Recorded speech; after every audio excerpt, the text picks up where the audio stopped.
Hello friends, இன்னைக்கு மகா சங்கடகர சதுர்த்தி. இந்த நாள் ரொம்பவே சிறப்பான நாள்.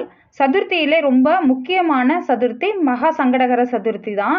இது பிள்ளையார் சதுர்த்திக்கு, அதாவது விநாயகர் சதுர்த்திக்கு முன்னாடி வர சதுர்த்தி தான் மகா சங்கடகர சதுர்த்தி. இந்த மகா சங்கடகர சதுர்த்தியில் நீங்கள் விரதம் இருந்தீங்கன்னா ஒரு வருஷத்துக்கான பலன் கிடைக்கும்.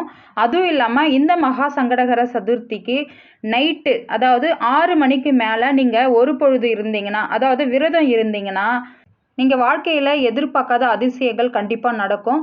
நீங்கள் ஏதாவது வேண்டுதல் வச்சு இது கொஞ்ச நாளில், அதாவது ஷார்ட் பீரியடில் நடக்கிற ஒரு விஷயத்தை நீங்கள் கண்டிப்பாக வேண்டிக்கிட்டீங்கன்னா அது கண்டிப்பாக பிள்ளையார் சதுர்த்தி, விநாயகர் சதுர்த்திக்குள்ளே நடக்கும். இந்த மகா சங்கடகர சதுர்த்திலேருந்து பிள்ளையார் சதுர்த்தி வரைக்கும் சாயந்தரம் 6 மணிக்கு மேலே சாப்பிடாம நீங்கள் ஒரு பொழுது இருந்தீங்கன்னா கண்டிப்பாக மிராக்கள் நடக்குங்க. இது எனக்கு நடந்திருக்கு, அதனால தான் உங்களுக்கும் நான் ஷேர் பண்ணுறேன்.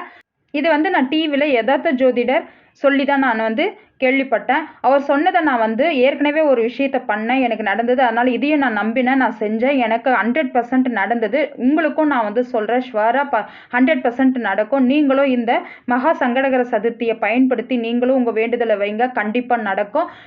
இந்த வீடியோ பிடிச்சிருந்தா லைக் பண்ணுங்கள், ஷேர் பண்ணுங்கள், சப்ஸ்கிரைப் பண்ணுங்கள், பெல் ஐக்கனை கிளிக் பண்ணுங்கள். நான் உங்களை அடுத்த ஒரு சூப்பரான ஆன்மீக தகவலோடு சந்திக்கிறேன். நன்றி, வணக்கம்.